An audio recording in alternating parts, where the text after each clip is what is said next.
আচ্ছা, এমনি আমাকে দেখা বা কথা তো ভালো শোনা যাচ্ছে নাকি দাদা?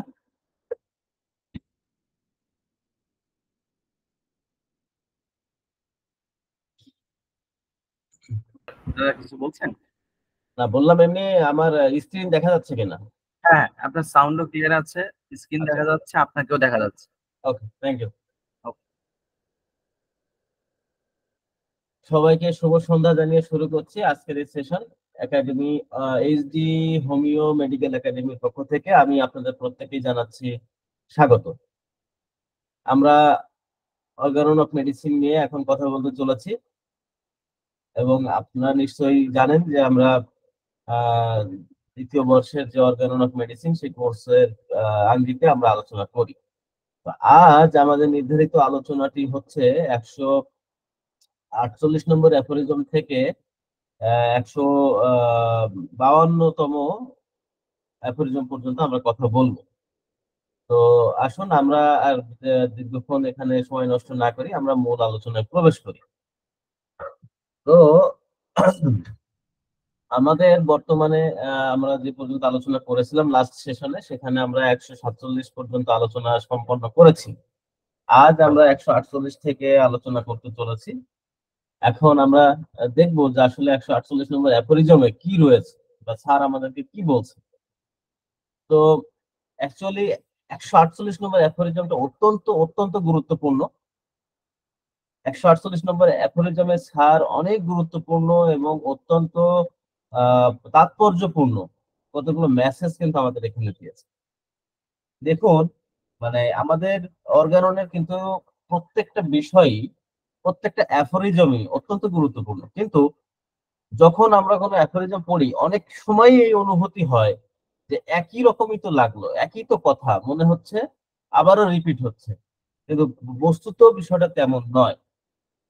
কেন বলছি কথাটা? কারণ 148 নম্বর অ্যাফোরিজম যখন আপনি স্টাডি করবেন তখন আপনি দেখবেন অ্যাকচুয়ালি অ্যাফোরিজমটাতে কি আছে, সারাংশটা কি। সারাংশটা আসলে একটা ঘটনা প্রবাহ স্যার এখানে তুলে ধরছেন। কি ঘটনা প্রবাহ? আপনি এইটা যদি পড়েন তাহলে দেখবেন যে এখানে কিছু উনি প্রাকৃতিক রোগের কথা বলছেন। কিছু বলতে মানে অনেকগুলো প্রাকৃতিক, নট লাইক দ্যাট, আমি ওভারঅল সব প্রাকৃতিক রোগের কথাই বলছি। প্রাকৃতিক রোগের কথা উনি এখানে বলছেন। আমরা রোগ সম্পর্কে কি ধারণা করি, কি বুঝি, এই সংক্রান্ত কিন্তু স্যার অ্যাফোরিজম নম্বর 11 থেকে 13 কিন্তু উল্লেখ করেছেন। আবার এখানে এসে উনি এটা বলছেন, এবং এইটা কেন বলছি, এখানে 11 এবং 13-তে উল্লেখিত হয়নি। 11 এবং 13-তে এই রোগ সংক্রান্ত বিষয়ে আলোচনার কোনো অংশ বাদ থেকে গেছিল কিনা, সেই বিষয়টা আসলে আমরা এই 148 নম্বর অ্যাফোরিজম যখন পড়বো সেটা বুঝতে পারবো। এজন্য আমাদের 11 এবং 13 সেটা একটু মনে করতে হবে, ওইখানে কি আছে মূল কথাটা আমাদের একটু মাথায় রেখে আমরা 148 নম্বর অ্যাফোরিজমটা যদি আমরা পড়ি তাহলে দেখবো এখানে স্যার মানে তার চিন্তার গভীরতাটা, আমাদের রোগ সম্পর্কে ধারণা দিতে গিয়ে স্যার কোথায় কোথায় প্রবেশ করেছেন, কিভাবে করে আমাদের সামনে সবকিছু তুলে ধরেছেন। পাশাপাশি এই রোগের অবস্থান, রোগটা আপনার জীবনী শক্তির উপরে কি ধরনের প্রভাব ফেলে, এবং সেটা সেই প্রভাব থেকে আপনি কিভাবে আরোগ্য পাবেন, এই জিনিসগুলো কিন্তু আবারও এখানে উঠে এসেছে। কিন্তু ভিন্নতা রয়েছে, ভিন্নতা রয়েছে এই কথাগুলো। রোগ কি, রোগের প্রকৃতি কেমন, এর অবস্থান কেমন, এটা জীবনী শক্তি পরে কিভাবে প্রভাব ফেলে, এটার ভূমিকা কি, কিভাবে আরোগ্য করতে হয়, এই সংক্রান্ত কিন্তু অনেক আলোচনা ইতিপূর্বে যত সূত্র আছে সেখানে কিন্তু অনেকবারই হয়েছে। তাহলে এখানে আবার কেন? এখানে বিশেষ কতগুলো গুরুত্বপূর্ণ মানে ওয়ার্ড, কতগুলো শব্দ এখানে কিন্তু সংযোজিত হয়েছে, যে কারণে সেই ডাইমেনশন গুলো প্রতিটা শব্দের জন্য কিন্তু আলাদা আলাদা মাত্রা তৈরি হয়েছে। সেই মাত্রাটা কিন্তু আমাদেরকে কিন্তু ধরতে হবে এবং বুঝতে হবে, তাহলে কিন্তু আমরা এত বড় অ্যাফোরিজমটার যে তাৎপর্য সেটা কিন্তু উপলব্ধি করতে পারবো। এবং সেইটাকে যদি আমরা মূল্যায়ন করি এবং আমাদের প্র্যাকটিস জীবনে এই সূত্রটাকে মাথায় রেখে যদি আমরা ওষুধ নির্বাচন, বা এটা তো আসলে ওষুধ নির্বাচনের ক্ষেত্রে কার্যকরী হবে না, আমার পেশেন্টকে বুঝতে, পেশেন্টের অবস্থানকে মূল্যায়ন করতে আমাদেরকে এটা সহযোগিতা করবে। এজন্য আমি এখানে লিখেছি যে প্রাকৃতিক রোগ, রোগের অবস্থান, রোগের ফলে জীবনী শক্তির প্রভাব, ভূমিকা ও আরোগ্যের প্রক্রিয়া সংক্রান্ত একটা ধারণা আমাদের এখান থেকে আসবে, বা এই সংক্রান্ত একটা চলমান কথা স্যার এখানে উল্লেখ করেছেন। আমি চেষ্টা করলাম যে আসলে এখানে কি কি রয়েছে সেই বিষয়টা এট এ গ্লান্স আপনাদের সামনে একটু বলার। এখন যখন আমরা এটা অ্যাফোরিজমটা করব, তখন দেখবেন যে এই কথাগুলোর সাথে আপনারা মিলিয়ে নিবেন যে আসলে কথাগুলো কতটুকু সঠিক হলো, সঠিক বললাম, বা এই কথাগুলো এখানে কিভাবে আছে। সেই জিনিসটা যখন যদি আমরা মিলাই নিতে পারি, আমরা যদি ওই সূত্রগুলোর সাথে সমন্বয় করে নিতে পারি পূর্ববর্তী ওই যে 11 থেকে 13 পর্যন্ত, তাহলে জিনিসটা আমাদের জন্য বুঝতে সুবিধা হবে এবং এই অ্যাফোরিজমটার তাৎপর্য আমাদের ধরতে সুবিধা হবে। আমি এজন্য শুরুতে 11 থেকে 13 নম্বর অ্যাফোরিজমের জিস্ট কথাগুলো, আসলে সূত্র পড়তে গেলে অনেক সময় লাগবে, জিস্ট কথাগুলো আমি উল্লেখ করছি। তার ভিত্তিতে আমরা এই অ্যাফোরিজমটা শুরু করতে চলেছি। 11 নম্বর অ্যাফোরিজমে স্যার বলেছেন যে জীবন বিরোধী রোগজনক রূপান্তর সাধক পদার্থ অদৃশ্য গতিশীল প্রভাব হচ্ছে রোগ। অর্থাৎ 11 নম্বর অ্যাফোরিজমে স্যার রোগের একটা সংজ্ঞা দিয়েছেন। সেখানে উনি কি বলেছেন? জীবন বিরোধী রোগজনক রূপান্তর সাধক পদার্থের অদৃশ্য গতিশীল প্রভাব। তার মানে এইটুকু আমরা বুঝলাম, রোগ হচ্ছে এক ধরনের অদৃশ্য শক্তি এবং সেটা একটা গতিশীল প্রভাব আছে, তার একটা গতিশীল প্রভাব আছে, সেই প্রভাবটাই হচ্ছে রোগ। এবং এইটা আপনি আহ, এই প্রভাবটা কি করে, এটা কিন্তু আমাদের জীবনী শক্তির যে মানে রেগুলার ওয়ার্ক, যে ওর যে ছন্দ, ওর যে কার্যকারিতা, সেখানে কিন্তু বাধা সৃষ্টি করে। ফলে কি করে, সেখানে বেশ কিছু যখনই সে বাধাপ্রাপ্ত হয়, সে বেশ কিছু লক্ষণ প্রডিউস করে। সে জানান দিতে চায় যে সে স্বাভাবিকভাবে কাজ করতে পারছে না, তার কাজ করতে গেলে কি কি ক্ষেত্রে তার অসুবিধা হচ্ছে, এইটা কিন্তু তখন এই জীবনী শক্তি এটা কিন্তু জানান দেয়। আচ্ছা, এটা হচ্ছে 11 নম্বর অ্যাফোরিজম। তার মানে কি বুঝলাম? রোগ হচ্ছে একটা অদৃশ্য শক্তি এবং রোগের কি একটা গতিশীল প্রভাব থাকে, এবং সে কি করে, যখন এই অদৃশ্য শক্তিটা আমাদের জীবনী শক্তির উপরে প্রভাব বিস্তার করে, তখন জীবনী শক্তি কিছু লক্ষণ জানান দেয়। সে বোঝাতে চায় যে সে আক্রান্ত হয়েছে বা তারপরে কোনো একটা খারাপ শক্তি তাকে প্রভাবিত করতেছে। সে কতগুলো লক্ষণ প্রডিউস করে এবং সেখান থেকে আমরা বুঝতে পারি। 11 নম্বর অ্যাফোরিজম। 12 নম্বর অ্যাফোরিজম বলছে জীবনী শক্তি রোগ শক্তি দ্বারা আক্রান্ত হয়ে শরীরের অভ্যন্তরে বিরূপ রুগ্ন অবস্থা সৃষ্টি করে এবং লক্ষণাবলীর সাহায্যে বাহ্যিক প্রকাশের মধ্যে উপলব্ধ হয়। যে কথাটা এই 11 নম্বরের অবশিষ্ট অংশ 12 নম্বর উনি বলেছেন। কি বলেছেন? যে রোগ মানে রোগ শক্তি দ্বারা জীবনী শক্তি আক্রান্ত হচ্ছে এবং তার কারণে সে বেশ কিছু লক্ষণ প্রডিউস করছে, এবং তার দ্বারা আমরা বাহ্যিক তার যে পরিবর্তন সেটা দেখে আমরা বুঝতে পারছি যে সে আক্রান্ত এবং তার কি প্রয়োজন সেটা আমরা সেখান থেকে নির্ণয় করতে পারছি। 13 নম্বর অ্যাফোরিজম কি বলছে? যে রোগ শরীর অভ্যন্তরে লুকিয়ে থাকে এবং আচ্ছা, এখানে একটা গুরুত্বপূর্ণ বিষয়, 13 নম্বর অ্যাফোরিজমটা অ্যাকচুয়ালি স্যার অ্যালোপ্যাথিক কনসেপ্টটা রোগ সম্পর্কে কি বলছে সেইটাকেই উনি এখানে তুলে ধরেছেন, এবং সেটা যে অকার্যকর, সেটা যে কোনো গুরুত্ব বহন করে না, সেই জিনিসটাই 13 নম্বর অ্যাফোরিজমে স্যার বলেছেন। স্যার এখানে বলেছেন রোগ শরীরের অভ্যন্তরে লুকিয়ে থাকে এবং তাদের প্রকৃতি অত্যন্ত সূক্ষ্ম। অ্যালোপ্যাথগণের এই অভিমত যুক্তি নির্ভর ও গ্রহণযোগ্য নয়। অর্থাৎ অ্যালোপ্যাথিতে তারা মনে করে কি রোগটা কোনো ভাইরাস, ব্যাকটেরিয়া, প্যারাসাইট বা কোনো জীবাণু, ফাঙ্গাস, ইস্ট এই ইত্যাদির মাধ্যমে মানে আমরা আক্রান্ত হই বা যে আমরা প্রভাবিত হই। যে কারণে তাদের কাছে কিন্তু রোগটা হচ্ছে ম্যাটেরিয়াল। মানে কি, আপনি ভাইরাস এটা আনুবীক্ষণিক যন্ত্রে কিন্তু দেখতে পারবেন, আপনি কোনো ব্যাকটেরিয়া এটা দেখতে পারবেন, এটা ম্যাটেরিয়ালিস্টিক, এটার প্রভাবে আমরা আক্রান্ত হচ্ছি। কিন্তু রোগটা যে তার থেকেও গভীর, এটা যে আসলে শুধু ভাইরাস, ব্যাকটেরিয়া, ইস্ট, ফাঙ্গাস এর মধ্যে সীমাবদ্ধ নয়, সেই জিনিসটাই আসলে স্যার 13 নম্বর অ্যাফোরিজমে বলেছেন। তাহলে আমরা কি কি পেলাম? 11 নম্বর অ্যাফোরিজমে পেলাম যে রোগ হচ্ছে অদৃশ্য শক্তি এবং এর একটা গতিশীল প্রভাব রয়েছে। এটা আমরা একটা তথ্য পেলাম। যে গতিশীল প্রভাবের প্রভাবে আমাদের গতিশীল রোগ শক্তির প্রভাবে আমাদের জীবন শক্তি প্রভাবিত হয়ে বিভিন্ন লক্ষণ প্রডিউস করে, এটা 12 নম্বর অ্যাফোরিজমে পেলাম, যার মাধ্যমে আমরা জানতে পারি সেটা কি। এবং 13 নম্বর অ্যাফোরিজমে বলা হচ্ছে যে আমাদের যে বিভিন্ন ধরনের বাহ্যিক প্রভাব রয়েছে, যেমন ভাইরাস, ব্যাকটেরিয়া, এই ধরনের কোনো কিছু, এইটা যে অ্যালোপ্যাথরা মনে করে যেটাই রোগের কারণ, আসলে এইটা মূল কারণ নয়, এটা গ্রহণযোগ্য নয়, কারণ রোগের গভীরতা এর থেকে অনেক গভীরে। এবার আসুন আমরা 41 নম্বর অ্যাফোরিজমে প্রবেশ করি এবং আমরা এটা সবাই মিলে পড়ি। তাহলে আমরা বুঝতে পারবো যে এই 148 নম্বর অ্যাফোরিজমে আবার রোগের কথা কেন স্যার আনলেন এবং এখানে আসলে কি বলতে চাচ্ছেন স্যার, এইটা আমরা তখন আমাদের কাছে ক্লিয়ার হবে বলে আমি মনে করি। আচ্ছা, কি বলছেন স্যার এখানে? দ্য ন্যাচারাল ডিজিজ, অর্থাৎ প্রাকৃতিক রোগ is never to be considered, কখনোই বিবেচনা করা যাবে না, বা নেভার টু বি কনসিডার্ড মানে বিবেচ্য হবে না। কিভাবে? অ্যাজ এ নক্সিয়াস ম্যাটেরিয়াল, একটা ক্ষতিকারক পদার্থ বা উপাদান হিসেবে। কি সেই উপাদানটা কি কোথায় অবস্থান করছে? সিচুয়েটেড, অবস্থান করছে কোথায়? সামহায়ার, কোথাও না কোথাও, within the interior or exterior of man, মানুষের আভ্যন্তরিক অথবা বাহ্যিক ভাবে সেই জিনিসটা কোথাও না কোথাও অবস্থান করছে। এইটাই আমরা কখনো রোগ হিসেবে, মানে কোনো বিষাক্ত কোনো ক্ষতিকারক পদার্থকে রোগ হিসেবে আমরা বিবেচনা করতে পারবো না বা পারি না, যে কথাটা কিনা এই 11 থেকে 13 নম্বর অ্যাফোরিজম, যেটা আমি একটু আগে উল্লেখ করলাম, সেখানে উল্লেখ করা হয়েছে। এবার আসেন, but as one produced by an inimical spirit like, কিন্তু মানে যদি কিনা সেটা কোনো এনিমিক্যাল মানে বৃদ্ধ আচরণ, স্পিরিট লাইক মানে আপনার মানে অদৃশ্য শক্তি, এই ধরনের কোনো কিছু বোঝানো হয়। স্পিরিট মানে কি? আমাদের আত্মাকে বোঝানো হয়। তো এইটা কি? এটা অদৃশ্য বিষয়, এটা অদৃশ্য শক্তি। সেই রকমই ওটার সাথে তুলনা দেওয়া হচ্ছে যে স্পিরিট লাইক কনসেপচুয়াল, আবার ব্র্যাকেটে বলা হচ্ছে কনসেপচুয়াল, মানে এটা কি? ধারণাগত বিষয়, এজেন্সি, এবং এটা কি প্রতিনিধিত্ব করে একটা অদৃশ্য বৃদ্ধ আচরণকারী বা ক্ষতিকারক বা শত্রু, এনিমিক্যাল মানে শত্রুতামূলক, এরকম কোন অদৃশ্য শক্তি প্রতিনিধিত্ব করে কি? Which like a kind of infection, যেটা কিনা একটা সংক্রামকের মতন এটা আপনার প্রভাবিত করে। ডিস্টার্বস, এই যে ডিস্টার্ব মানে কি? যে আপনার বিঘ্ন ঘটায় বা আপনার বাধা সৃষ্টি করে বা বিরক্ত করে। কোথায়? ইন ইটস ইনস্টিংক্টিভ এক্সিস্টেন্স, তার প্রাণ ধর্মের সহজাত বৈশিষ্ট্যের উপরে। অফ দ্য স্পিরিট লাইক, আবার এখানে বলছে কনসেপ্টুয়াল, যেটা কিনা অদৃশ্য শক্তি। এই ইনস্টিংক্টিভ এক্সিস্টেন্সও কিন্তু এক প্রকার অদৃশ্য শক্তি।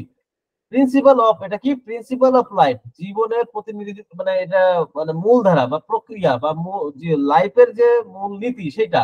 উইদিন দ্য অর্গানিজম, মানে উইদিন দ্য অর্গানিজম মানে আমি ব্যক্তি বা কোনো ব্যক্তি, সেটা বোঝানো হচ্ছে। যে এখানে যে রোগীর কথা বলা হচ্ছে সেটা টর্চারিং ইট, যেখানে কিনা এটা মানে যন্ত্রণা উৎপাদন করছে as an evil spirit. Sir এখানে আসলে ইভিল স্পিরিট, ইভিল মানে তো শয়তান, স্পিরিট মানে আত্মা, তার মানে প্রেত আত্মা বা শয়তান আত্মা। অ্যাকচুয়ালি তো আবিধানিক অর্থ আকারে করলে এটা হবে না, এটা বুঝতে হবে যে ইভিল স্পিরিট মানে ক্ষতিকারক কোনো কিছু সে বোঝাতে চাচ্ছে, যেটা কিনা অত্যাচার করছে। এন্ড কম্পেলিং, এবং বাধ্য করছে। কম্পেলিং শব্দের অর্থ হচ্ছে বাধ্য করছে। টু প্রডিউস, উৎপাদন করতে। সার্টেন এলিমেন্ট, কিছু নির্দিষ্ট রোগ। এন্ড ডিসঅর্ডার, কিছু বিশৃঙ্খলা।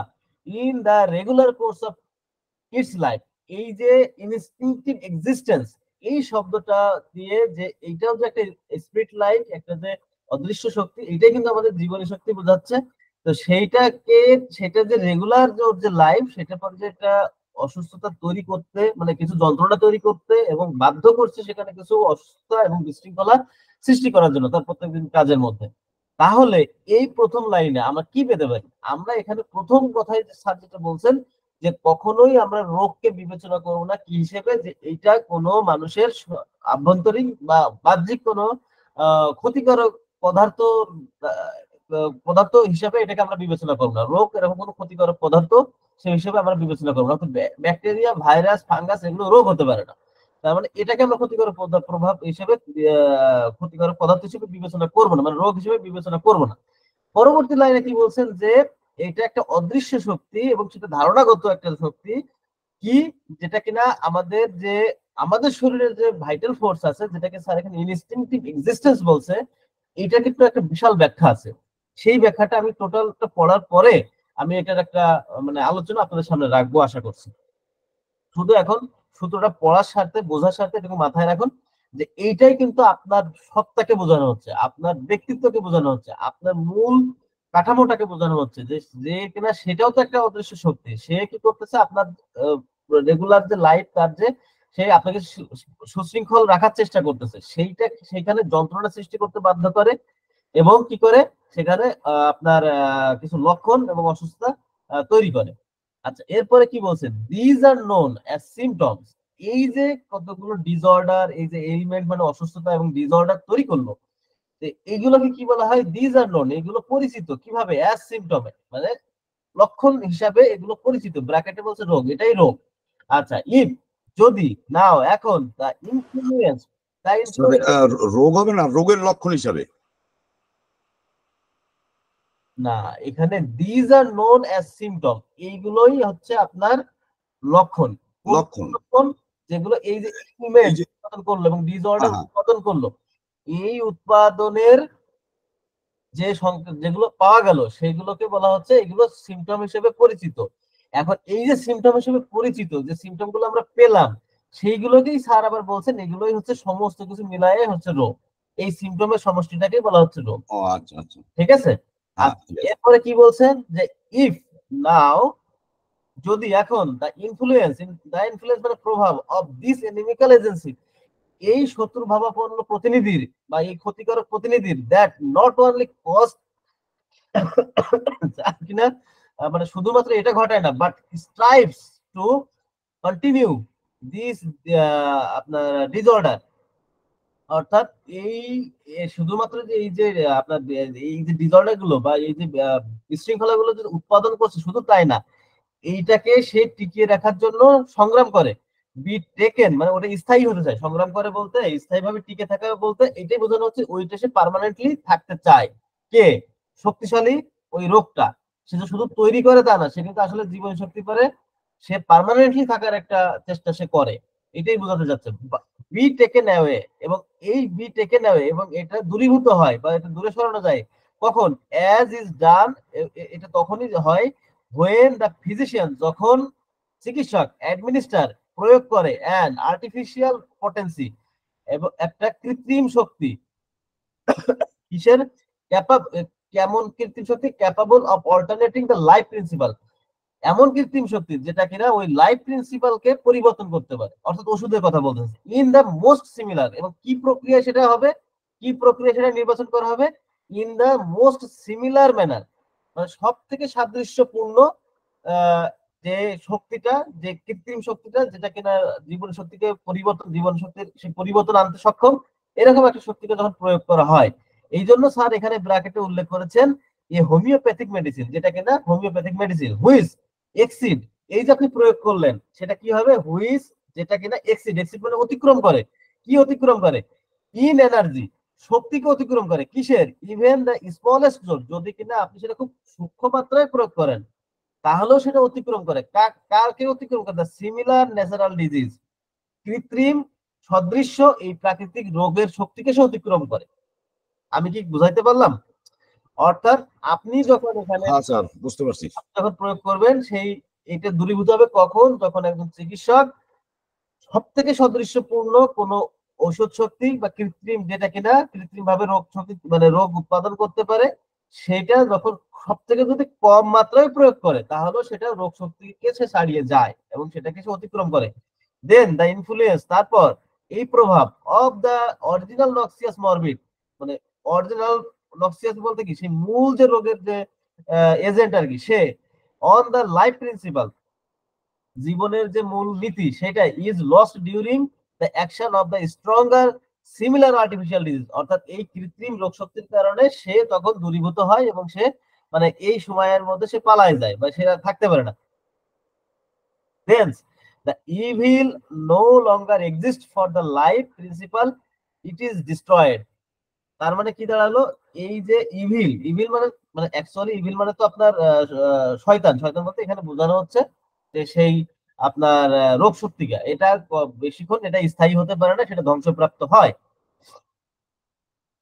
আচ্ছা, এরপরে বাকি অংশে স্যার কি বলছেন? 148-এর বলছেন if as has been said, এখন উনি বলছেন এই যেভাবে বলা হলো, কি বলা হলো? দ্য সিলেক্টেড হোমিওপ্যাথিক রেমেডি, নির্বাচিত হোমিওপ্যাথিক ঔষধ ইজ অ্যাডমিনিস্টার্ড প্রপারলি, যদি কিনা এটা যথাযথভাবে প্রয়োগ করা হয়, then the acute natural disease, তারপর যেটা অচির রোগ, প্রাকৃতিক অচির রোগ, which is to be overruled if recently developed, মানে যেটা ওই প্রাকৃতিক যে রোগটা আপনার রিসেন্টলি আপনার যেটা কিনা আপনার শাসন করতেছিল, তারপর মানে যে প্রাকৃতিক রোগটা ছিল তারপরে এটা ওভাররুলড হয়, যদি কিনা যথাযথভাবে ওষুধ প্রয়োগ করা হয় তাহলে যে প্রাকৃতিক রোগটা রয়েছে সেটা পরে ওভাররুল করে, মানে কি ওর পরে শাসন করে, ওই প্রাকৃতিক রোগের পরে শাসন করে, যেটা কিনা কিছু মানে কিছুদিন হলো এটা আপনার প্রকাশ ঘটেছে।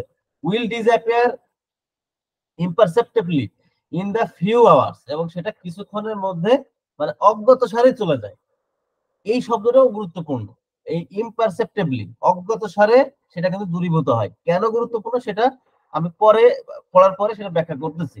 আচ্ছা, অ্যান ওল্ডার, অ্যান ওল্ডার মানে পুরাতন বোঝাচ্ছে। পুরাতন বলতে আসলে পুরাতন পন্থী বা অ্যালোপ্যাথি যারা চিকিৎসক তাদের উদ্দেশ্যে এটা উনি বলছেন। মোর চিকিৎসকরা তাদের সম্পর্কে ধারণা দিচ্ছেন মোর ক্রনিক ডিজিজ, অধিকন্তু এখান থেকে আরো যেটা মানে আরো বেশি পুরাতন রোগ, will yield somewhat later together with all trace of discomfort by use of several doses of same more highly potentized remedy. আচ্ছা, remedy or after careful selection of one and another more sir আসলে এখানে বলতে চাচ্ছেন যে এই যে অধিক মানে আপনার মানে এটা এটা কি বলে পুরাতন রোগ, সরি এখানে আমি যে অ্যালোপ্যাথি বলতে চেয়েছি আসলে অ্যালোপ্যাথি না, এখানে যেটা বলতে চেয়েছেন যে পুরাতন রোগের ক্ষেত্রে বিশেষ করে যেগুলো খুবই ক্রনিক হয়েছে সেই সমস্ত রোগের ক্ষেত্রেও কিন্তু আপনি যদি এইভাবে করে ওষুধ প্রয়োগ করেন সেটা কিন্তু দূরীভূত হবে, কিন্তু সেই ক্ষেত্রে হয়তো একটু সময়টা বেশি লাগবে। এবং সেই ক্ষেত্রে কি বলছেন, ইউজ অফ সেভারাল ডোজ, মানে বেশ কতগুলো আপনার ডোজ লাগতে পারে। অ্যাকুইটি হয়তো একটা ডোজে যাবে, কিন্তু এখানে আপনার বেশ কিছু ডোজ লাগতে পারে, সেটাই বলছেন। এবং এইখানে এটা আমার উপরে ওঠানো হয়নি, এই সিলেকশনের পরে কিন্তু ফুটনোট আছে। ফুটনোট এটা হচ্ছে যে 108, সম্ভবত 108, আমরা ফুটনোটটা এটা পরে আলোচনা করব। আচ্ছা, তো হেলথ রিকভারি, স্বাস্থ্যের পুনরুদ্ধার, ফলো দা ইমপারসেপ্টেবল, একদম অজ্ঞাত সারেই কিন্তু এটা হয়ে যায়। অফেন র্যাপিড, এবং প্রায়ই সেটা কি হয় র্যাপিড, মানে দ্রুত ট্রানজিশন, খুব দ্রুত এটা হয়ে যায়। The life principal is ফ্রিড again, এবং আমাদের জীবনের যে মূলধারা সেটা আবারও স্বাধীন হয় বা মুক্ত হয়, এবং and capable to resume the life of the organism in health as before and stage return, অর্থাৎ পূর্বে যেমনটা ছিল সেই অবস্থায় সেটা দ্রুত পৌঁছে যায় এবং আগের মতনই মানে শক্তি সে ফিরে পায়। তাহলে 148 নম্বর অ্যাফোরিজমটা যদি আমরা এখন একটু মানে ওভারভিউ করি, তাহলে যে জিনিসটা আমরা পাই, কয়েকটা কথা এখানে কিন্তু আসে। 1 নম্বর কথা, রোগটাকে আমরা কখনো কোনো মানুষের, কোনো ব্যক্তির আভ্যন্তরীণ বা বাহিরের কোনো মানে ক্ষতিকারক শক্তি সেভাবে আমরা মূল্যায়ন করব না, 1 নম্বর কথা। 2য় নম্বর কথা হচ্ছে যে এইটা একটা অদৃশ্য শক্তি এবং এটা একটা গতিশীল প্রভাব, সেই হিসাবে আমাদের জীবনী শক্তিকে আক্রান্ত করে এবং সে বিভিন্ন ধরনের লক্ষণ প্রডিউস করতে বাধ্য করে এবং অসুস্থতা মানে প্রকাশ করতে বাধ্য করে। সেটাকেই স্যার কি বলেছেন, এগুলো লক্ষণ, এগুলোকে বলেছেন লক্ষণ, এবং এই লক্ষণ সমষ্টিকে উনি রোগ হিসেবে অভিহিত করছেন। আবার কি বলছেন যে এই যে আপনার লক্ষণগুলো, এগুলোকে কিভাবে দূরীভূত হবে, এটা কিভাবে চলে যাবে, এখানে স্যার বলছেন মোস্ট সিমিলার, যে আপনি আর্টিফিশিয়াল পটেন্সি যখন আপনি প্রয়োগ করবেন সেটা যত মিনিমাম ডোজই হোক না কেন, প্রয়োগ করলে সেই রোগটা খুব দ্রুত তার জায়গাটা দখল করবে এবং সেখানে সে আরোগ্য হবে। এবং সর্বশেষ বলছেন কি যে যদি সেটা ক্রনিক প্রকৃতির হয়, বেশ পুরাতন হয়, সেক্ষেত্রে সেভারাল ডোজ রাখতে পারে। ঠিক আছে, এইটা হচ্ছে মূল বক্তব্য। কিন্তু আমি প্রথমে বলছিলাম এখানে দুইটা মূল মানে মূলত কথা আছে, একটা হচ্ছে ইনস্টিংক্টিভ এক্সিস্টেন্স এই শব্দটা, এবং আপনার এই ইমপারসেপ্টেবল। আমি ইমপারসেপ্টেবল নিয়েই আগে বলে নিই, সেটা হচ্ছে আপনি দেখবেন যখন আপনার প্র্যাকটিস লাইফে, ইভেন আপনার নিজের পরেও অনেক ক্ষেত্রেই দেখবেন যে আপনি হয়তো নিজে কখনো অসুস্থ হয়েছেন, আপনি একটা ওষুধ খেয়েছেন, আপনার প্রায়ই এমন হবে যখন কিনা আপনার নির্মল আরোগ্য হবে ওই সমস্যাটার, আপনার এমন একটা অনুভূতি হবে আপনি ভুলেই যাবেন যে আপনি ওষুধ খেয়েছিলেন বা আসলে ছিল, এটা তো মনে পড়বে না। দেখবেন এই ধরনের ঘটনা ঘটবে। যেমন আমি আমার নিজের একটা ব্যক্তিগত অভিজ্ঞতা বলি, আমি যখন অনার্স ফাইনাল ইয়ারে পড়ি তখন আমার চোখের ঠিক এইখানে একটা আসিল টাইপের হয়েছিল। আসিল টাইপের হয়েছিল বলতে সেটা গন্ডারের শিং যেমন ঠিক ওইরকম একটা হচ্ছিল, এরকম একটা হয়েছিল। তো আমি তখন, আমি কিসে পড়ি মানে আমি তখন তো আমার ডাক্তারি শেষ হয়নি সম্ভবত। তো তখন আমি কি করলাম, আমি নিজে করে আমি কোস্টিকাম ওষুধটা খেয়েছিলাম, আমার আজও মনে আছে। এখন খাওয়ার পরে আমি খুব পর্যবেক্ষণ করতাম যে আমার এটা দেখি আছে কিনা, দেখি যে আছে, যায় না। কিন্তু হঠাৎ কি হলো, আমি টোটালি জিনিসটা ভুলেই গেলাম। অনেকদিন পরে আমার নজর আসলো, তাই তো আমার এটা কি অবস্থা দেখি, তো দেখে আইনায় নাই, মানে আমারই অজ্ঞাত সারে সে কখন পড়ে গেছে কখন চলে গেছে আমি নিজেও টের পাই না। আপনার পেশেন্টও সে দেখবেন ঠিক একই কথা বলছে। আপনি কি করে বুঝবেন একই কথা বলছে? একটা পেশেন্ট হয়তো আপনাকে 10টা কমপ্লেনের কথা বলেছে। কিছু কিছু কমপ্লেন হয়তো অজ্ঞাত সারে চলে যাবে। আপনি যখন ফলো আপে আসতেছে, সেকেন্ড টাইম আসতেছে বা থার্ড টাইম আসতেছে, আপনি কি করতেছেন? তাকে বলছেন যে আপনার এই কষ্টগুলো ছিল, এখন কি অবস্থা? তখন ওই রোগীর এক্সপ্রেশন আপনি বুঝবেন, সে বুঝতেই পারেনি সেটা চলে গেছে। ও আচ্ছা, হ্যাঁ স্যার, আমার তো এটা ছিল, কিন্তু আমি তো আসলে আমার তো মনেই নেই এটা ছিল, আমি ওটা আসলে আর নাই, ওই কষ্টটা নাই। দেখবেন আপনার ভেতরে অন্যরকম ভালো লাগা কাজ করবে। স্যার আসলে ওইটাকে ইঙ্গিত করছেন যে অজ্ঞাত সারেই এই লক্ষণগুলো চলে যাবে, যদি কিনা আপনি সঠিক ওষুধ সঠিক মাত্রায় প্রয়োগ করতে পারেন। এবার আসেন এক্সিস্টেন্স, আপনার আপনার ইনস্টিংক্টিভ এক্সিস্টেন্স, এই শব্দটা নিয়ে আমরা একটু কথা বলি। অ্যাকচুয়ালি এর সঠিক বাংলাটা মানে বিভিন্ন বই ঘেটে যতটুকু যা পাওয়া যায়, মানে আমাদের অর্গাননের আলোকে এখানে আমি সেটা নিয়েছি যে প্রাণ ধর্মের স্বভাবজাত বৈশিষ্ট্য। প্রাণ ধর্মের স্বভাবজাত বৈশিষ্ট্য। এখন এই প্রাণ ধর্মের স্বভাবজাত বৈশিষ্ট্য, এটা কিন্তু একটা গুরুত্বপূর্ণ বিষয়। কেন? আপনি যদি দেখেন যে আপনার প্রাণ ধর্মের স্বভাবজাত বৈশিষ্ট্য, এটা কি হতে পারে বলেন তো? আমাদের শুধু কি ব্যক্তিত্ব এটাকে ডিপেন্ড করে? না, আমাদের ব্যক্তিত্বটা নির্ভর করে কার পরে? আমরা কিভাবে কথা বলবো, আমরা কিভাবে চিন্তা করব, এইটা নিয়ন্ত্রিত হয় কোত্থেকে? এটা কিন্তু নিয়ন্ত্রিত হয় আমাদের ডিএনএ থেকে। ডিএনএ যে ধরনের কমান্ড দেয়, ডিএনএ যে ধরনের স্ট্রাকচার তার, সেই অনুযায়ী কিন্তু আমরা কাজ করি। এখন ডিএনএ কি মূল মৌলিক উপাদান, মানে সবচেয়ে ক্ষুদ্র? না, এর ভিতরে অসংখ্য ডিএনএ গঠনে অসংখ্য জিন ভূমিকা রাখে। আমাদের শরীরে হাজার হাজার জিন রয়েছে। এই জিনগুলোর যে বিভিন্ন ধরনের কোডিং আমাদেরকে দেয়, সেই কোডিং অনুযায়ী আমরা কিন্তু আচরণ করি, এবং এই কোডিং অনুযায়ী আমাদের ব্যক্তিত্বটা তৈরি হয়। আমার ধারণা, এবং অধিকতর যারা অর্গানন নিয়ে আলোচনা করেন, যারা এটা নিয়ে পণ্ডিত, আমি তাদের অনেকের সাথে কথা বলে দেখেছি, তাদের ভিতরে আমি এরকমটা পেয়েছি, সেই ধারণাটাই আমি আপনাদেরকে দিচ্ছি, এটা কোনো বইয়ে পাবেন না। সেটা হচ্ছে এই ইনস্টিংক্টিভ এক্সিস্টেন্স বলতে, স্যার যখন হ্যানিম্যান স্যার এই অর্গানন লিখেছে, তখন আসলে ডিএনএ আবিষ্কার হয়নি। যে কারণে উনি কিন্তু তখন উপলব্ধি করেছেন যে মানব শরীরে এমন কিছু একটা রয়েছে, যার প্রভাবে মানুষের সকল সত্তা তৈরি হয়, সকল সত্তাটা তারপরে ডিপেন্ড করে। কিন্তু ওই সময় উনি উপযুক্ত শব্দ, এই ডিএনএ জিনিসটা আবিষ্কৃত না হয়, উনি কিন্তু এটা প্রয়োগ করতে পারেননি। সেটাকে বোঝানোর জন্য আমি, এবং ওনাদের ধারণা, যারা অধিকতর পণ্ডিত, যাদের সাথে আমি এই বিষয় নিয়ে কথা বলার সুযোগ পেয়েছি, তাদের ধারণা এটা স্যার আসলে ডিএনএ কেই মিন করছে। এই জন্য এই অ্যাফোরিজমের ইনস্ট্যান্টিভ এক্সিস্টেন্সটা অত্যন্ত গুরুত্বপূর্ণ। আপনি মডার্ন সায়েন্সের সাথে যখন হোমিওপ্যাথিকে মেলাবেন, এবং হোমিওপ্যাথি কতটা অ্যাডভান্স, তখন আপনি বুঝতে পারবেন। আপনাদের সাথে মনে হয় আমি মাঝে একদিন বলছিলাম, ভবিষ্যতে যে মেডিসিন আসতে যাচ্ছে, পার্সোনালাইজড মেডিসিন, সেই মেডিসিনটা ডিপেন্ড করতেছে কি ডিএনএ ভিত্তিক। সেই ডিএনএ ভিত্তিক বলতে কি, সেই জিনের আপনার যে গঠনগুলো আছে, জিনের ভিতরে যে মানে আপনার কোডিং তৈরি হয়, ভুল কোডিং তৈরি হয়, সেই জায়গাগুলোকে কিন্তু হোমিওপ্যাথি ওষুধ আপনার ডিকোড করতে পারে, সঠিক করতে পারে। ফলে সেই যে ধারণাটা, এখন মডার্ন সায়েন্স বলছে যে না, রোগ আসলে এরকম না।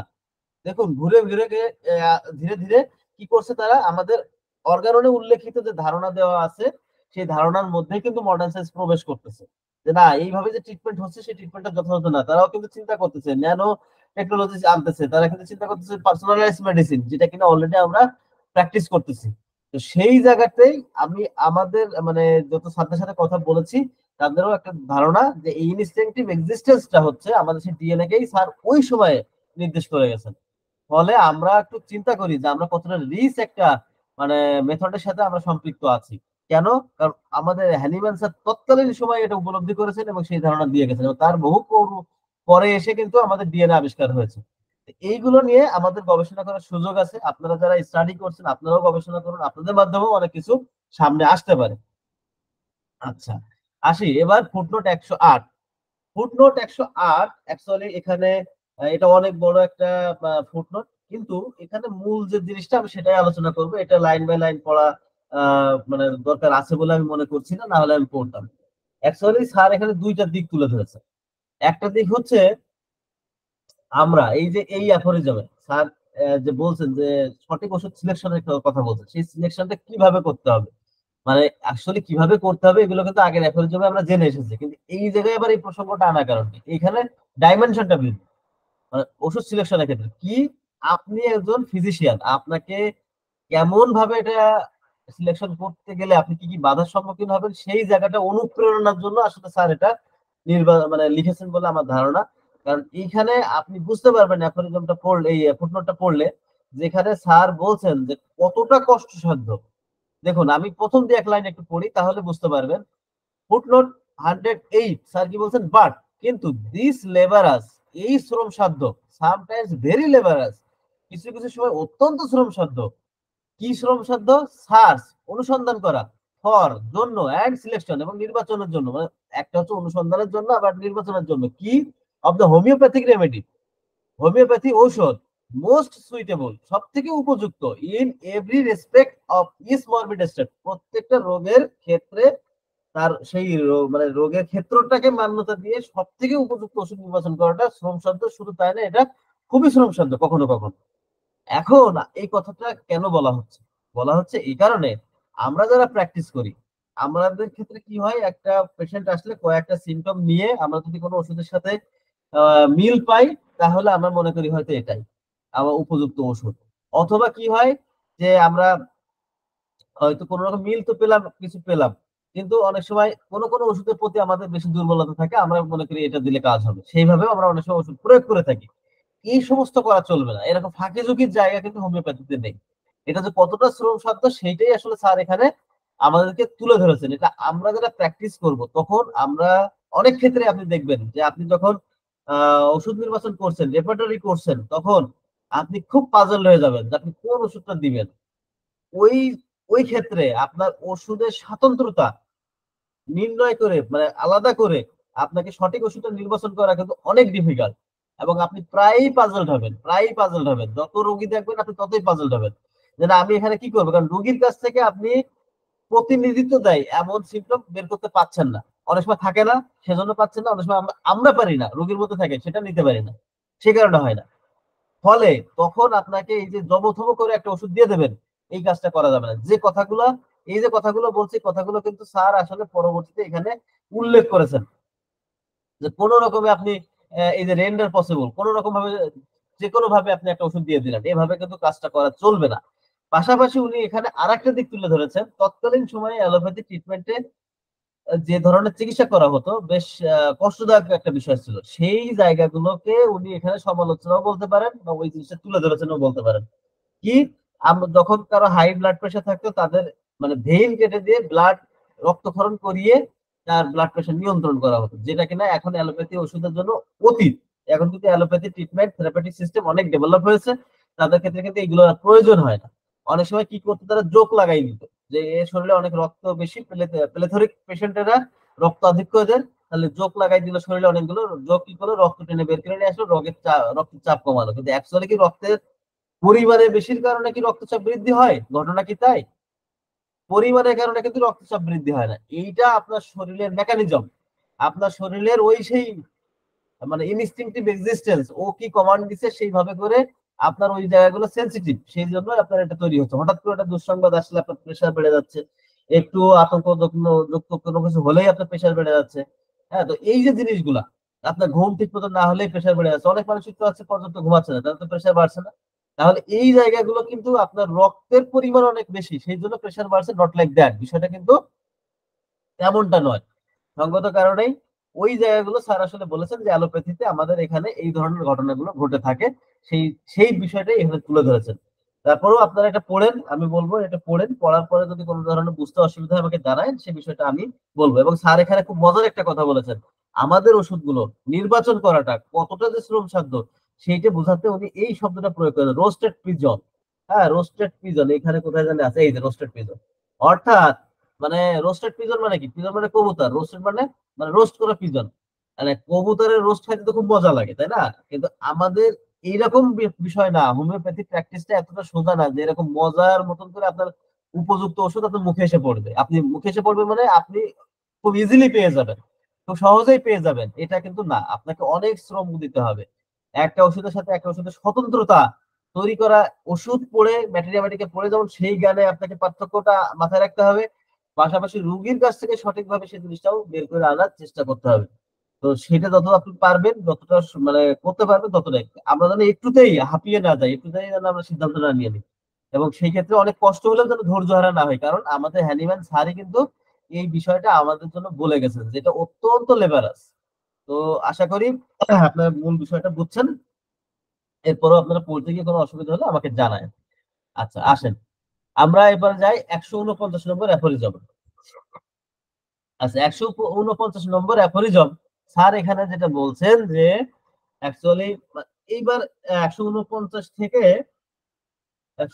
থেকে আমাদের অসিরো রোগের ট্রিটমেন্ট শুরু হয়েছে। 149 থেকে না, এরপরে 150 থেকে 156 হচ্ছে অসিরো রোগ। আমরা এখনো পর্যন্ত উপযুক্ত ওষুধ নির্বাচনের মধ্যেই আছি, 149 পর্যন্ত উপযুক্ত ওষুধ নির্বাচন। আচ্ছা, এইখানে আমরা যে জিনিসটা পাবো সেটা হচ্ছে পুরাতন বা দীর্ঘদিন ব্যাপী চলমান ব্যাধি দূরীকরণের ক্ষেত্রে প্রয়োজনীয় যে সময়টা, মানে পুরাতন ব্যাধি, এবং যেটা কিনা আগের অ্যাফোরিজমে স্যার ইঙ্গিত দিয়েছেন কি, যে পুরাতন ব্যাধি যদি হয় সেই ক্ষেত্রে অনেকগুলো ডোজ লাগে, একটু সময়ও লাগে। আর সেই ক্ষেত্রে কি এই অ্যাফোরিজমে এসে বলছে সেটা সময়ও যেমন লাগবে। এই ক্ষেত্রে আর একটা জিনিস তিনি অ্যাড করেছেন, যদি তিনি অ্যালোপ্যাথি ট্রিটমেন্টের মধ্যে থাকেন সেই ক্ষেত্রে আরো বেশি জটিল হয়, সেটার সম্পর্কে স্যার আসলে কেন ধারণা দিচ্ছেন। অর্থাৎ এখানে আমরা এই অবস্থাটা যে আমরা সঠিক ওষুধটা যে নির্বাচন করব, এবং সেই ক্ষেত্রে আপনাদের যে যদি পুরাতন রোগ হয়, যেগুলো দীর্ঘদিন ব্যাপী কোনো রোগীর মধ্যে রয়েছে, সেইটা যদি হয় এবং তার সাথে সেই পেশেন্ট যদি অ্যালোপ্যাথি ট্রিটমেন্টের আওতায় থাকেন, সেই ক্ষেত্রে আমাদের কি ধরনের পরিস্থিতি হতে পারে বা কি করতে পারি, সেটাই আর কি স্যার এখানে ধারণা দেওয়ার চেষ্টা করছেন। আসেন আমরা অ্যাফোরিজমটা পড়ি। স্যার এখানে বলছেন ডিজিজ, রোগগুলা অফ লং স্ট্যান্ডিং, মানে বহুদিন ধরে যেটা রয়েছে বা দীর্ঘস্থায়ী টাইপের, ব্র্যাকেটে বলছেন কি and specially such as are a complicated character, যেগুলো কিনা অত্যন্ত জটিল প্রকৃতির বা জটিল টাইপের যে রোগগুলো আছে, রিকোয়ার, এগুলো কি প্রয়োজন হয় ফর দেয়ার কিওর, তাদের আরোগ্যের জন্য এ প্রফেশনালি লঙ্গার টাইম, মানে প্রফেশনালি মানে আনুপাতিক। তো এখানে আনুপাতিক বলতে অপেক্ষাকৃত অধিক সময়ের প্রয়োজন হয়। তার মানে যে রোগগুলা জটিল প্রকৃতির বা অনেক দিন দীর্ঘস্থায়ী যে সমস্ত ব্যাধি রয়েছে, সেগুলো দূর করতে গেলে আনুপাতিক হারে, তার আনুপাতিক হারে অন্যান্য ব্যাধির আনুপাতিক হারে অধিক সময় লাগে। মোর স্পেশালি অধিকন্তু do the chronic medicinal dysplasia, এটা নিয়ে আমি পরে একটু কথা বলবো। মেডিসিনাল ডিসপ্লাইসিয়া, সো মানে এইটুকু শুধু মাথায় রাখি, মেডিসিনাল ডিসপ্লাইসিয়া এমন একটা পরিস্থিতি যেখানে কিনা ওষুধ জনিত কোনো আপনার জটিলতা তৈরি হয়ে যায়, সেরকম কিছু, বা ভারসাম্য, ডিসপ্লাইসিয়া শব্দের অর্থ হচ্ছে ভারসাম্যহীনতা, বা এটা আপনার শরীর বা শরীরের কোনো একটা নির্দিষ্ট অংশের বিশৃঙ্খলা। এটার আবিধানিক অর্থ হচ্ছে ডিসপ্লাইসিয়ার এইটা। এবং এটা কিন্তু একটা সময় অ্যালোপ্যাথিতে মানে ব্লাডের ডিসপ্লাইসিয়া, মানে ব্লাডের উপাদানের ভারসাম্যহীনতা বোঝাতে এটা ব্যবহার করা হতো, যেটা এখন আর ওইভাবে হয় না। তো সেইটাই স্যার এখানে বলছেন যে especially due the chronic medicinal dysplasia so often produced by allopathic bungling along with the এই যে আপনার অ্যালোপ্যাথি, এটা কোত্থেকে প্রডিউস হচ্ছে, অ্যালোপ্যাথিক বাংলিং মানে অপচিকিৎসা বলে, অ্যালোপ্যাথিক অপচিকিৎসা বলে, এবং এটা কি হচ্ছে অ্যালং উইথ, এর সাথে কি হচ্ছে ন্যাচারাল ডিজিজ লেফট আনকিউরড বাই ইট, এবং এর সাথে যখন ন্যাচারাল ডিজিজটা সম্পৃক্ত হয়ে যাচ্ছে তখন এটা অনারোগ্য অবস্থায় চলে যাচ্ছে। রিকোয়ার, যদি ওই অবস্থায় যায় তাহলে কি হচ্ছে require a mass longer time, এবং ওই সময় আরো অধিকতর সময় প্রয়োজন হয়। একটা হচ্ছে যদি কিনা দীর্ঘস্থায়ী ব্যাধি হয়, সেটি দূর করতে অধিকতর সময় লাগে। আবার যদি কিনা তার সাথে মেডিসিনাল ডিসপ্লাইসিয়া তৈরি হয় অ্যালোপ্যাথি ট্রিটমেন্টের মাধ্যমে, এবং আমাদের প্রাকৃতিক ব্যাধি তার সাথে যদি অ্যামালগেটেড হয়ে যায়, তখন আরো অধিক সময় লাগে। অফেন ইনডেড আর দে ইনকেয়ারেবল, এবং তারা প্রায় অনারোগ্য অবস্থায় চলে যায়। কনসিকুয়েন্স, অর্থাৎ ইনকনসিকুয়েন্স অফ দা শেমফুল রোবারি। ইনকনসিকুয়েন্স মানে কি ফলাফল স্বরূপ, মানে এর ফল কিসের ফলাফল স্বরূপ, সেটাই বলছেন পরবর্তী শব্দে যে অফ দা শেমফুল রোবারি।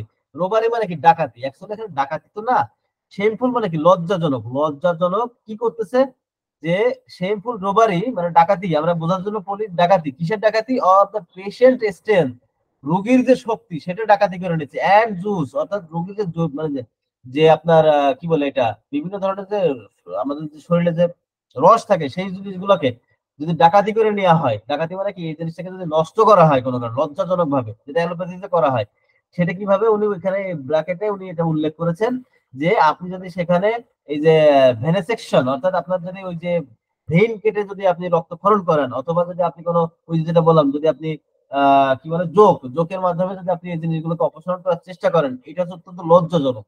কেন? এটার মাধ্যমে রোগীর শক্তিটাও আপনি নিয়ে নিচ্ছেন, তার শরীরে যে গুরুত্বপূর্ণ যে রসাদি থাকে সেই জিনিসগুলোকে আপনি নষ্ট করতেছেন। এই জন্য এটা বলছে কি, যে এটা অত্যন্ত লজ্জাজনক। On account of long continued use of large doses of violently acting remedies given on the basis, আচ্ছা এখানে স্যার যেটা বলছেন যে on account of long continued, অর্থাৎ দীর্ঘদিন ব্যাপী যেটা আপনার চলছে, ইউজড দীর্ঘদিন ব্যাপী ব্যবহার হচ্ছে, অফ লার্জ ডোজ মানে খুবই বৃহৎ মাত্রা, অফ কিসের, ভায়োলেন্টলি অ্যাক্টিং, যেটা কিনা অত্যন্ত মানে ভায়োলেন্টলি মানে কি, মানে ভয়াবহ যেটা ভাবে যেটা কাজ করে, কি মানে অ্যাক্টিং রেমেডিজ, মানে ওই রকম মানে ভয়াবহ শক্তির বা কাজ করার যে ওষুধ, সেটা কিভাবে দেওয়া হচ্ছে, গিভেন প্রয়োগ করা হচ্ছে, অন দা বেসিস ভিত্তিতে, কিসের ভিত্তিতে, অফ এমটি, এমটি মানে এখানে অন্তঃসার শূন্য, এমটি মানে তো শূন্য কিন্তু এখানে অন্তঃসার শূন্য, এন্ড মানে এমটি ফলস থিওরিজ, অন্তঃসার শূন্য এবং মিথ্যা তত্ত্ব, কিসের, for alleged unuseful in cases of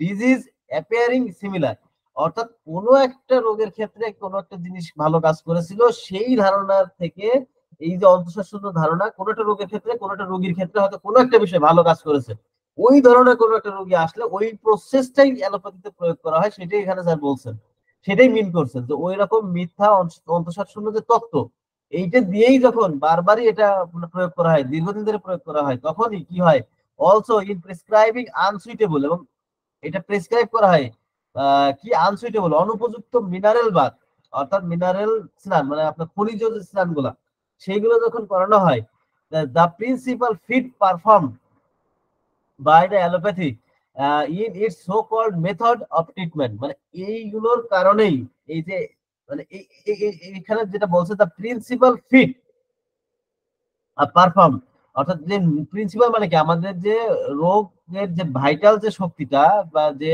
মৌলিক যে বিষয়টা, সেই জিনিসটা আসলে কি হয়, মানে এটা অ্যালোপ্যাথির দ্বারা এটা আপনার প্রভাবিত হয় এবং সেটা একেবারে অনারোগ্য অবস্থায় চলে যায়, যেটাকে বলা হচ্ছে so called method of treatment, যেটাকে তথাকথিত চিকিৎসা পদ্ধতি। অ্যাকচুয়ালি যদি আমরা অ্যাফোরিজমটাকে একটু মূল্যায়ন করি বা বোঝার চেষ্টা করি, তাহলে এখান থেকে আমরা যে মেসেজটা মূলত পাই, সেটা হচ্ছে যে আমরা দীর্ঘমেয়াদী রোগের ক্ষেত্রে এটা যদি আপনি হোমিওপ্যাথিক মেডিসিন প্রয়োগ করেন, সেক্ষেত্রে একটু অধিক সময় লাগবে, কিন্তু ওই দীর্ঘমেয়াদী রোগটা যদি কিনা আপনার কোনো মেডিসিনাল ডিসক্রাইসিয়া তৈরি হয়, অর্থাৎ ওষুধের কারণে কোনো ভারসাম্যহীনতার সাথে সংমিশ্রণ হয়, সেই ক্ষেত্রে অধিক সময় লাগে, এবং সেইটা বোঝানোর জন্য স্যার এখানে অনেকগুলো কথা এনেছেন, যে ওই যে মেডিসিনাল ডিসক্রাইসিয়া বা আপনার অ্যালোপ্যাথির যে বাজে প্রভাবটা, সেইটা বোঝানোর জন্য স্যার পরবর্তী লাইনগুলো অবতারণা করেছেন, কিন্তু মূল কথা হচ্ছে এইটাই, যে আমরা যখন কোনো ক্রনিক ডিজিজ পাবো, সেটা অধিক সময় লাগবে, এবং ওষুধজনিত জটিলতা সৃষ্টি হলে আরো অধিক সময় লাগবে।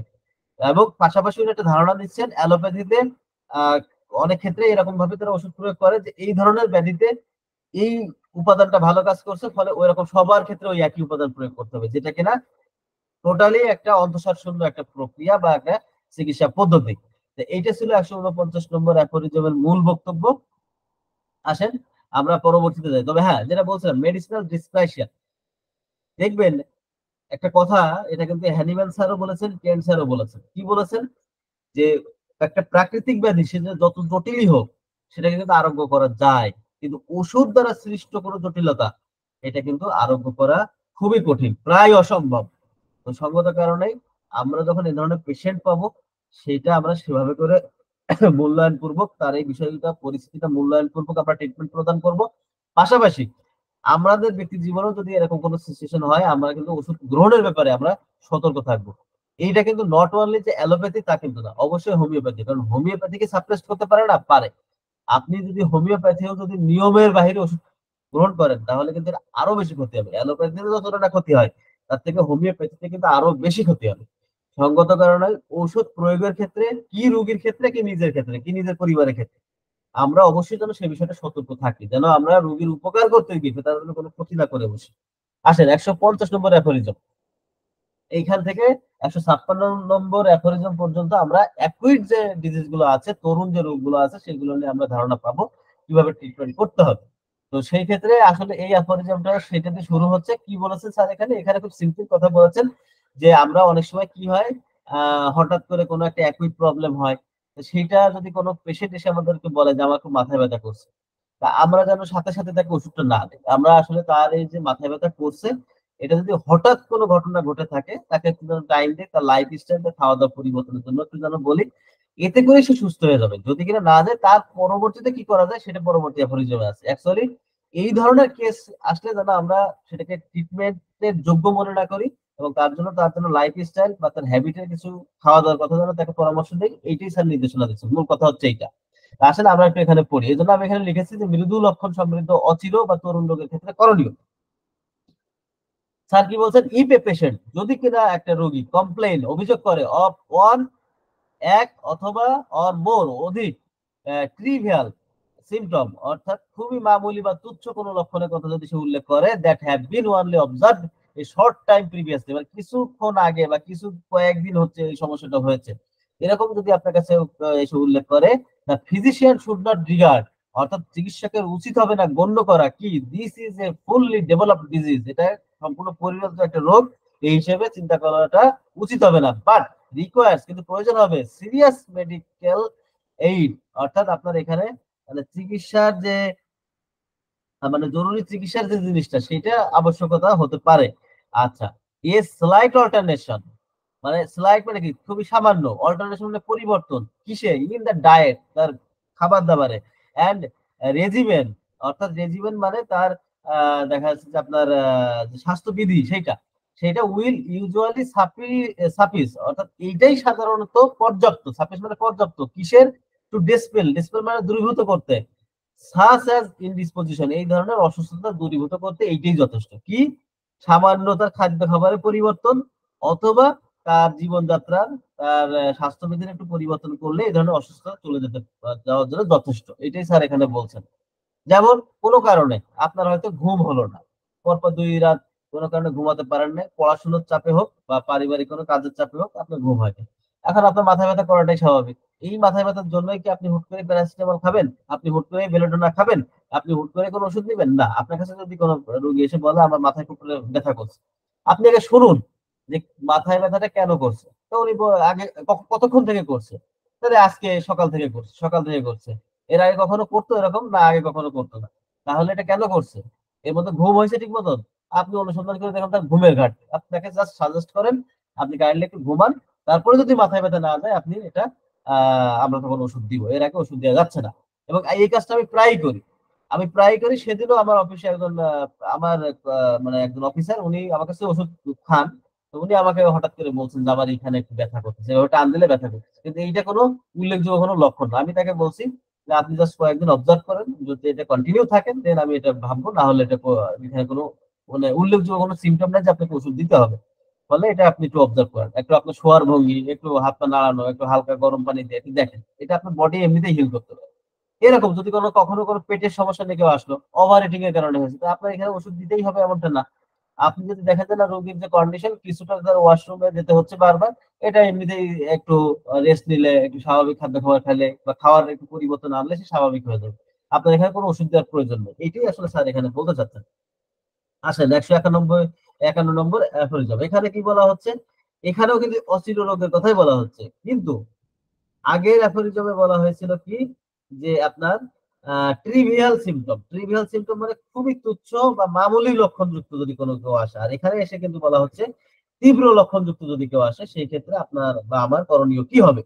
সেই ক্ষেত্রে স্যার এখানে বলছেন যে বাট, কিন্তু ইফ দ্য পেশেন্ট, যদি কিনা রোগী কমপ্লেন অভিযোগ করে of a few violent suffering, খুবই ভয়ঙ্কর কিছু কষ্টের কথা যদি উনি এখানে উল্লেখ করেন, the physician will be usually fine, মানে চিকিৎসক কি করবেন, ইউজুয়ালি ফাইন এটাকে অনুসন্ধান করবেন অন ইনভেস্টিগেশন, এবং এটা মানে ইউজুয়ালি ফাইন, ফাইন মানে খুঁজবেন এবং অনুসন্ধান করবেন সেভারেল আদার সিমটম বিসাইড, এবং এই যে ভায়োলেন্ট যে লক্ষণটা আসছে এর পাশাপাশি উনি আরো অন্যান্য লক্ষণ অনুসন্ধান খুঁজবেন এবং অনুসন্ধান করবেন, এবং কি করবেন, আরো অন্যান্য কি কি লক্ষণ আছে এটা সেটা তুমি খুঁজবেন, যখন এটা খুঁজবেন তখন কি হবে, অল দো অফ এ স্লাইটার ক্যারেক্টার, খুবই মৃদু আপনার কোনো প্রকৃতির লক্ষণ হলেও সেটা খুঁজবেন, যখন এটা খুঁজবেন, হুইচ ফার্নিশ, যেটা কিনা আপনার ফার্নিশ মানে কি ফার্নিশ মানে তো আপনি আমরা তো জানি যে সজ্জিত করা বা সাজানো বা একটা জিনিসের রূপদান করা।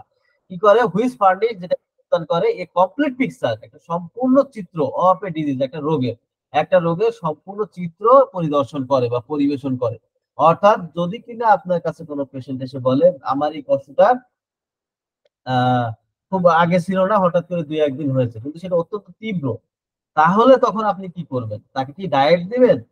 যদি কিনা তীব্র হয় সেক্ষেত্রে কিন্তু ডায়েট দেওয়া যাবে না। কেন যাবে না? যেমন ধরুন অ্যাকোনাইটের পেশেন্ট, যদি অ্যাকোনাইটের পেশেন্ট হয়, এটা তো সে 1 মিনিট আগেও জানতো না তার কি হবে, সে তো হঠাৎ করেই তার ভিতরে একটা ভয়ঙ্কর রূপ ধারণ করবে।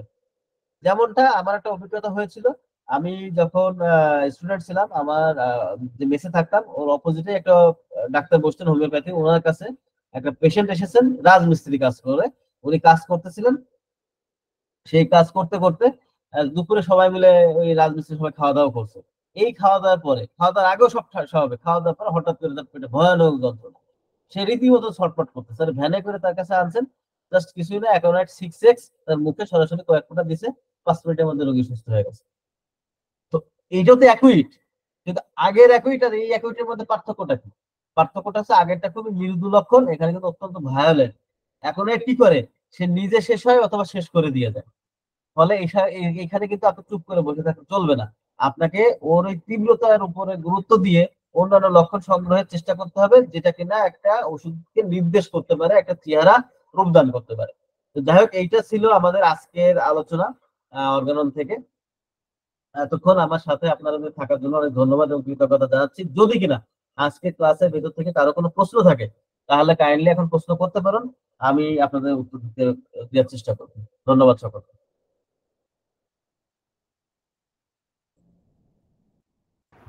রেকর্ডিং অফ করবো। হ্যাঁ, অফ করে দাও।